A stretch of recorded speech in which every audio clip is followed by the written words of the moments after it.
నమస్తే welcome to #you నేను మీ రాజేష్. తెలంగాణలో ప్రస్తుతం కాంగ్రెస్ పార్టీ అధికారంలోకి వచ్చి 2 ఏళ్లుగా వస్తున్నటువంటి నేపథ్యంలో కొంత సీరియస్గానే పార్టీ బలోపేతం పైన దృష్టి పెట్టినటువంటి నేపథ్యం. అంటే ఒకవైపు స్థానిక సంస్థల ఎన్నికలకు సంబంధించి అంశం కూడా కొంత పెండింగ్లో ఉంది. అంటే 42% రిజర్వేషన్ల అంశం సంబంధించి ఇప్పుడు సుప్రీంకోర్టులో కాంగ్రెస్ పార్టీ పోరాడుతోంది. జాతీయ స్థాయిలోనే ఒక గ్లోబల్ మోడల్గా తెలంగాణని కొంత ప్రొజెక్ట్ చేసే అంశాన్ని కాంగ్రెస్ పార్టీ పరిశీలిస్తుంది. ఇటువంటి సందర్భాల్లో ఇప్పుడు కాంగ్రెస్ పార్టీ ఒక సంచలన నిర్ణయం తీసుకున్నట్టుగా కనిపిస్తుంది. అంటే ఇప్పటికే జిల్లా పార్టీ అధ్యక్షులు అంటే ఎవరైతే డీసీసీలుగా నియమించాలో వాళ్ళకు సంబంధించి ఇప్పుడు ఒక కీలకమైనటువంటి ప్రకటన అనుకోవాలి. అంటే ఒక రకంగా చెప్పాలంటే అందరికీ కూడా డీసీసీలుగా పాత వాళ్ళకు కాకుండా కొత్త వాళ్ళకే పగ్గాలు ఇవ్వాలని అప్పచెప్పాలని ఖచ్చితంగా కాంగ్రెస్ పార్టీ సూచనప్రాయంగా నిర్ణయం తీసుకున్నట్టుగా మనకు తెలుస్తుంది.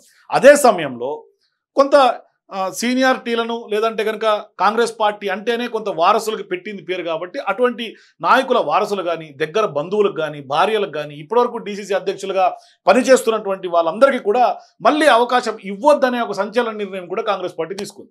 సో ఇప్పుడు కొత్త వారికి పార్టీ పగ్గాలు అప్పగిస్తే భవిష్యత్తులో మంచి ఫలితాలు వస్తాయని కొంత రెట్టింపు ఉత్సాహంతో అందరూ కూడా పనిచేస్తారని అంచనాకు కాంగ్రెస్ పార్టీ వచ్చింది. ఇందులో భాగంగా ఇప్పుడు 22 మందిని ఏఐసీసీ పరిశీలకులుగా నియమించింది.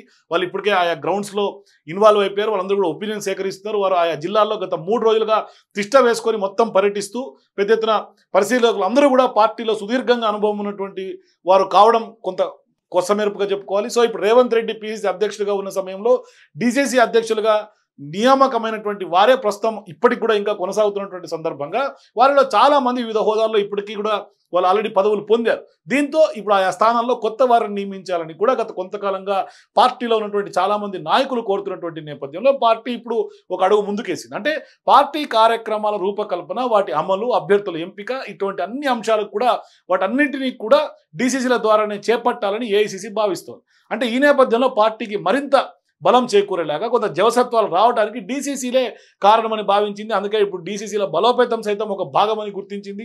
డీసీసీల నుంచి కొంత సిఫార్సు చేసే పేర్లతోటే ఒకరిని అభ్యర్థిగా ఖరారు చేయాలన్నది కూడా ఇప్పుడు సెలక్షన్ కమిటీ అట్లాగే ఎలక్షన్కి సంబంధించినటువంటి ఎలక్ట్ విధానాన్ని కూడా అవలంబించాలని కూడా ఏఐసీసీ వర్గాలు భావిస్తూ ఉన్నాయి. అంటే ఇప్పుడు డీసీసీ ఎట్లా చెప్తే అట్లా జిల్లాలో వాళ్ళదే పై చేయి, అప్పుడే మంచి ఫలితాలు వస్తాయన్నది కూడా కాంగ్రెస్ పార్టీ ఆశలు. సో ఇప్పుడు ఈ ఏడాది మొదట్లోనే ప్రస్తుత డీసీసీలకు శిక్షణ సైతం ఇచ్చారు.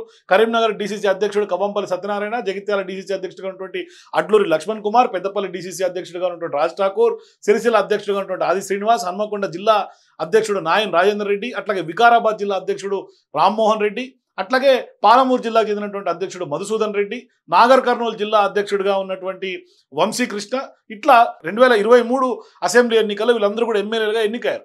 వీరితో పాటుగా సికింద్రాబాద్ జిల్లా అధ్యక్షుడిగా ఉన్నటువంటి అనిల్ కుమార్ యాదవ్ ఎంపీగా ఆయన రాజ్యసభకి ఎంపికయ్యారు.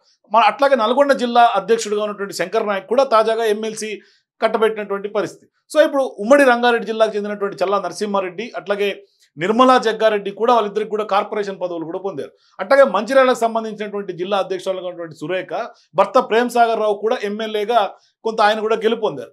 మరికొందరికి కూడా టికెట్ దక్కిన విజయం సాధించినటువంటి నేపథ్యం మనం స్పష్టంగా మొన్నటి జరిగినటువంటి ఎన్నికల్లో ఉంది.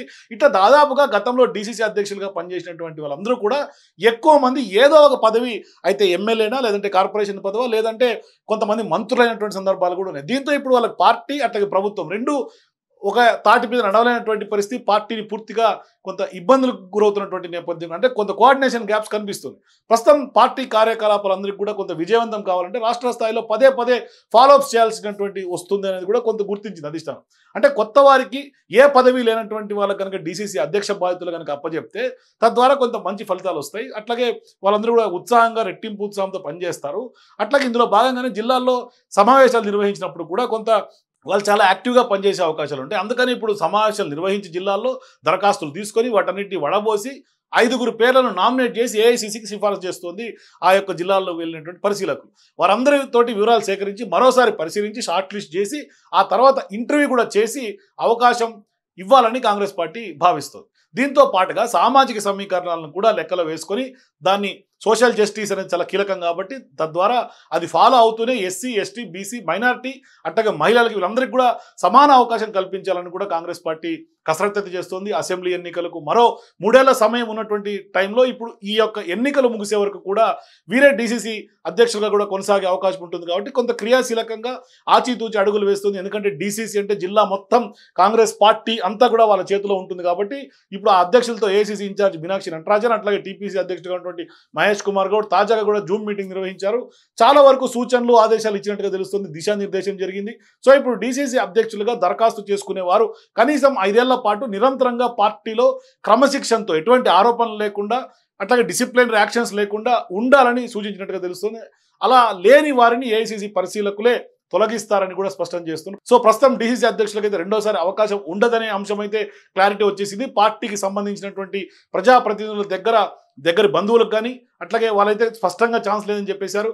ఎస్సీ ఎస్టీ బీసీ మైనారిటీ మహిళా నాయకులకు ప్రాధాన్యత ఉంటుందని కూడా ఏఐసీసీ పరిశీలకులతో చాలామంది నాయకులు కొంత మాట్లాడుతున్నటువంటి సందర్భంగా వాళ్ళు కొంత చెప్పినట్టుగా తెలుస్తుంది. మొత్తం మీద కాంగ్రెస్ పార్టీలో నూతన ఒరవడి ఎంత మేరకు ఫలిస్తుంది, సత్ఫలితాలు ఇస్తుంది. ఎందుకంటే భవిష్యత్తులో ఎన్నికల ఎజెండాతోటే కాంగ్రెస్ పార్టీ బలోపేతం దిశగానే కొంత నూతన ఒరవడితోటి కొత్త వాళ్ళకి అవకాశం ఇవ్వాలి, యువతకు అవకాశం ఇవ్వాలి. అట్లాగే మహిళలు, ఎస్సీ ఎస్టీ బీసీ ఇట్లా సోషల్ జస్టిస్ కూడా ఖచ్చితంగా కాంగ్రెస్ తోటి సాధ్యమని నాయకులు చెప్తున్నటువంటి నేపథ్యంలో దానికి ఊతం ఇచ్చేలాగా, బలం చేకూరేలాగా ఇప్పుడు డీసీసీ అధ్యక్షులను ఎంపిక చేసుకోవడం భవిష్యత్తులో ఏ ఎన్నిక జరిగినా లేకుంటే పార్టీకి సంబంధించినటువంటి ఎటువంటి సిఫార్సులైనా ఎవరికైనా ఏదైనా పదవులు రావాలన్నా ఏదైనా కూడా అభ్యర్థి ఎంపిక కూడా మొత్తం అంతా కూడా డీసీసీల చేతిలోనే ఉండాలని ఒక రోల్ మోడల్గా కాంగ్రెస్ పార్టీ తెలంగాణలో ఈ యొక్క విప్లవాత్మకమైనటువంటి యొక్క అంశాన్ని ఇంప్లిమెంట్ చేస్తోంది. మరి ఇది ఎంత మేరకు భవిష్యత్తులో కాంగ్రెస్ పార్టీని బలోపేతం చేస్తుంది, మరి ఏ విధమైనటువంటి ఫలితాలు వస్తాయి, మీరు కూడా మీ అభిప్రాయాల కింద కామెంట్స్ తెలియజేయండి. For more videos please watch